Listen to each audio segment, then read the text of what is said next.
배우 차인표 집사는 모태신앙인으로 태어나 평생 동안 예수 그리스도의 이름으로 기도하고 성경을 읽으며 살아왔지만 40세가 될 때까지 한 번도 주님의 음성을 직접 들어본 적이 없었다고 고백합니다.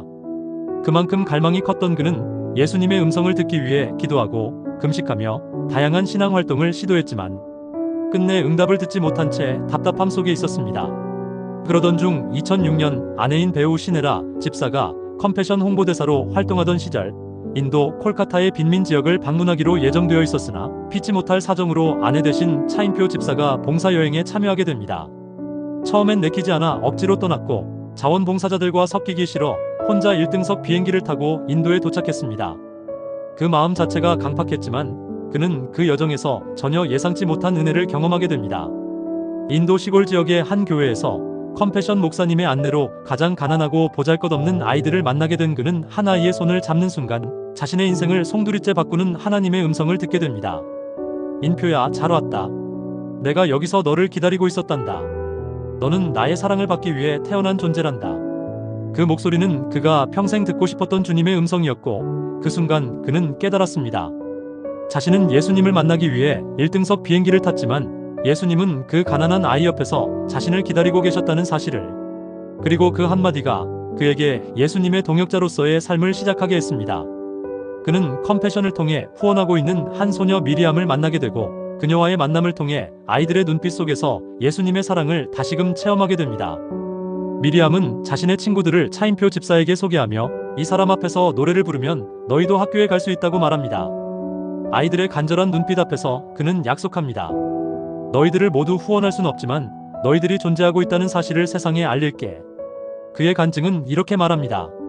천사는 하늘에서 내려오는 특별한 존재가 아니라 예수 그리스도의 이름으로 한 아이의 손을 잡아주는 그 순간 우리도 천사가 될 수 있다는 것.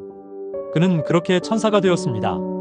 차인표 집사는 이후에도 여러 차례 아프리카와 아시아의 빈곤 지역을 방문하면서 가난과 소외의 현장을 직접 목격하고 아이들과 함께 울며 그들의 삶 속에서 하나님의 사랑을 전하고 있습니다. 그에게 있어 신앙은 단지 교회 안에서의 믿음이 아니라 세상 한가운데에서 예수님의 손과 발이 되어 살아가는 실천입니다. 그가 방문한 지역은 단순한 봉사의 현장이 아니라 하나님의 마음을 만나는 거룩한 땅이었습니다. 거기서 그는 배웁니다. 사랑은 입술로 전하는 것이 아니라 삶으로 전하는 것임을. 누군가를 안아주고 이름을 불러주며 함께 울어주는 그 작은 행동 속에 하나님의 사랑이 담겨 있다는 것을. 컴패션의 사역을 통해 그는 수많은 사람들에게 도전을 주었습니다. 한 아이를 후원하는 일이 단지 그 아이의 삶만을 변화시키는 것이 아니라 후원자의 인생 또한 새롭게 만든다는 사실을. 그는 말합니다.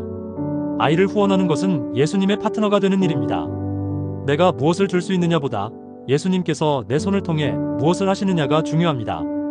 지금도 그는 컴패션의 자원봉사자로서 수많은 교회와 집회에서 간증을 전하고 있으며 한 아이를 후원하는 일이 단순한 시혜가 아니라 하나님 나라의 일에 동참하는 것임을 사람들에게 전하고 있습니다. 그리고 그는 말합니다. 예수님을 따르는 삶이란 가장 낮은 곳에 있는 사람의 손을 잡는 것이다. 차인표 집사의 삶은 우리에게 질문합니다. 지금 당신은 하나님의 부르심에 어떻게 응답하고 있는가? 그의 간증은 단지 한 사람의 신앙 고백을 넘어서 듣는 이로 하여금 자신도 누군가의 인생에 하나님의 사랑을 전하는 도구가 될 수 있음을 일깨워줍니다. 그리고 그 도구가 되는 첫걸음은 한 아이의 손을 잡는 데에서 시작된다는 사실을 조용히 그러나 깊이 말하고 있습니다.